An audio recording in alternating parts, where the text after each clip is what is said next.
So today's lesson is going to be based around word problems. More specifically, how to create an expression and if you need to, solve it from a word problem. But what's also important to note is that a lot of these questions are based in real life, which means if you can use logic and you know your basic operations like addition, multiplication, and all them, a lot of these questions can kind of be your best friend because they should make sense to you. And once you get to an answer, the answer should also make sense to the problem. So let's talk about some vocabulary terms you may have to know to solve these problems. To start off with, we have expression. At its core, the word expression is just a set of numbers and variables put in a certain order with the goal of solving for something.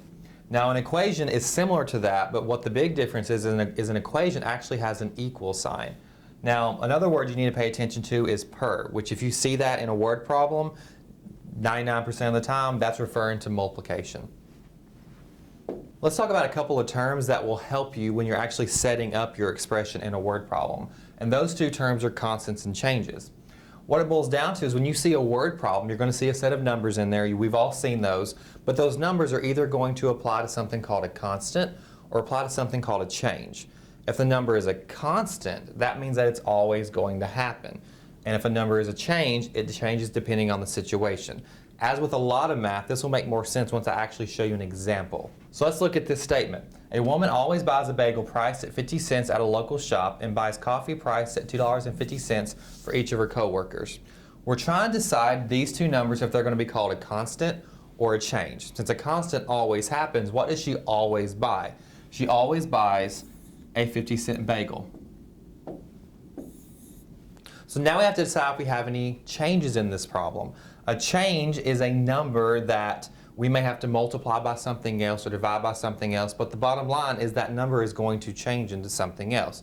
In this case, our change is $2.50. Now you may be saying, well, how is it going to change, or why do we call that a change? Well, she's spending $2.50 on each of her coworkers. So depending on how many coworkers she has, that $2.50 can be multiplied by 7 coworkers, 10 coworkers, 12 coworkers. So we call that a change. So in a little bit of a review, she always spends 50 cents no matter what. That's not going to change. We call that a constant.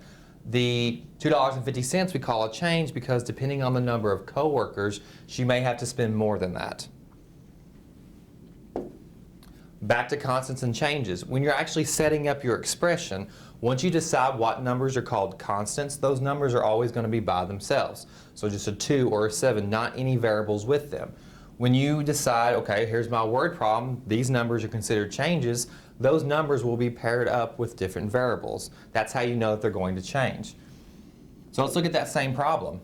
A woman always buys a bagel priced at 50 cents. So again, we know that the 50 cents is our constant. It's a number that won't change. So that number is going to be all by itself somewhere.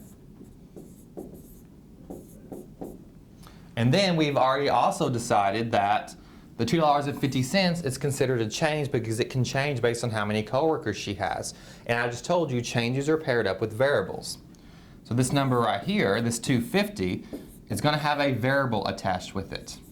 So maybe $2.50 then a W next to it. So that's the point of this. So something else we need to note is that when you're looking at constants, those are usually added or subtracted in an expression or an equation. And changes usually use some type of multiplication or division. So let's look at that example problem one last time. Now we've already established that 50 cents or 0.50 is our constant, and we've already established that 250 is going to be our change. So let's pretend for a moment that they asked us to write an expression for how much this woman spends at this shop. So with that being said, she's already spending 50 cents, so we can tack that on at the end. Since it's a constant, that number is going to be all by itself at the end. Now, we've also already established that $2.50 is how much she spends on each of her coworkers. Since it's a change, it has to be with the variable. So we can write that $2.50 with our variable, which I'm just going to put as a W. So now that you have your change and you're adding your constant to it, this shows the expression for how much she's spending at this shop. So this is her total spend. So we can put total spend out here. So let's pretend for a moment that we actually know how many coworkers she's buying this coffee for. Let's say she was buying it for 2 coworkers. Well, that means you'd put a 2 in place of the W. And what's $2.50 times 2? $5. And what's $5 plus 50 cents? $5.50. And now we know how much she would spend if she was buying coffee for 2 coworkers. So let's now actually look at some high-set problems you could actually see on the test. An internet company has a basic monthly charge of $35.50. There is also a $2 charge for every megabyte that the person uses of internet. If the person in question uses 40 megabytes in a month, which of the following expressions represents the bill for the month? Now, if you notice by looking at the answer choices, they want you to write the expression. They don't want you to actually solve it. So this is why we now need to look at our constants and changes in order to create that expression. So let's look at the problem one more time. Let's decide what always happens. What does this internet company always charge no matter what? So we'll label our constant in red. That's $35.50. That means they're always going to add that to the total no matter what else is being done. Now let's see if there's any changes.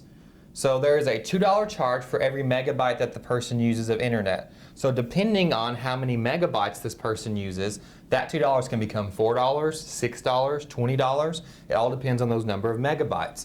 Therefore, that's called our change, and I'm going to label that in blue. So now that we've done this, we know this is the constant. This number needs to be by itself.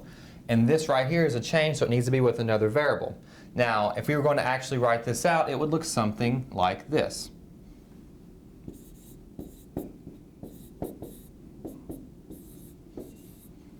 Because we know the 3550 always happens, this is a change, so it needs to be with a variable. But in this case, they actually tell us what the variable needs to be. The variable, which is b, which represents the number of megabytes, is actually going to be 40. So in this case, we need to take this 40 right here, and we need to plug it in for b. So now we end up with this, 3550 plus 2 times 40. Now if you look at your answer choices, the correct answer is D. Now looking at the wrong answers, the reason that all these are incorrect is because they don't quite have the constants and changes where they need to be. Remember, constants should be by themselves, changes should be with another variable, and in this case we put 40 in for that, so the change should be with the number 40. So let's look at one more example problem. John purchased a television for $1,200 cash. Jill purchased the same television, also priced at $1,200, with a credit plan. With the credit plan, payments are $40 per month for 3 years. How much extra did Jill pay because of paying with the credit plan? Now in this case, there are constants and there are changes, but the best way to approach this is to use what you already know, to use your logic. So let's look at what's happening.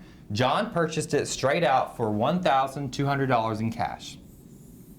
So Jill ended up purchasing the same television, which was priced at $1,200, but she bought it with a credit plan. Now, if you buy something with a credit plan or a credit card, you're going to accrue extra charges because of that. So we already know Jill's going to end up paying more because she's paying with that credit plan. The question is, how much more? So she's going to pay payments of $40 per month for 3 years. Now, if you just try to do this, so let's say she's paying $40 times 3. What is wrong with that right there? She's supposed to be paying $40 per month. 3 is in years, so we don't need to multiply her payments by the number of years she's paying. We need to multiply her payments by the number of months she's going to be paying. So with that being said, 120 is not the correct answer. Let's try this again. So instead of saying $40 times her 3 years, let's actually figure out how many months she's going to be paying this off. We know she's going to be paying it off in 3 years. Now if we multiply 3 years by how many months are in a year, which of course is 12, now we're going to know how many total months she's going to be paying on this, which is 36.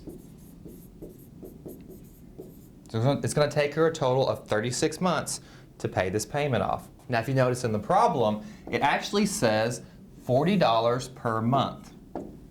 Now if you look back at our vocabulary, that word per refers to multiplication. So if it's going to be $40 per month, that means $40 times the months. So let's do that. So 40, which is her payments, times the 36 months is going to take her to pay it off. Multiply those together, you end up with $1,440. So for a $1,200 TV, Jill is actually going to end up paying $1,440. Now again, this makes sense because she's paying with a credit plan. If you pay with a credit plan or credit card, you end up paying more. So this answer right here makes logical sense. If for some reason we multiplied this out and we didn't get a number that was bigger than 1,200, we know that we had made a mistake somewhere. Now the question is, how much extra did Jill pay because of paying with the credit plan? Well, she paid $1,440. The actual TV should have cost $1,200. So if it says how much extra or how much more, you know that that's a subtraction problem. So let's do 1,440 minus 1,200. The answer becomes 240. So if I erase all this extra, so we can actually see the answer choices, we know the answer choice is D. So to conclude this lesson, we have talked about constants and changes. Constants are numbers that always happen. Changes depend on something else. That actually helps you set up an expression. But another goal of this lesson we achieved is to understand how to use logic in a problem. If you notice, this problem, we didn't do any math that was really that hard. We did some multiplication, we did some subtraction. What it boiled down to though, was making sure that your answers made sense. So once we multiplied the 40, like in the beginning we did 40 times 3 and got 120. I knew that didn't make any sense because Jill should be paying more for the TV than it should have been priced at. So I knew the 120 didn't make any sense. So as you go through each step, you need to make sure that the answers make sense. They make logical sense.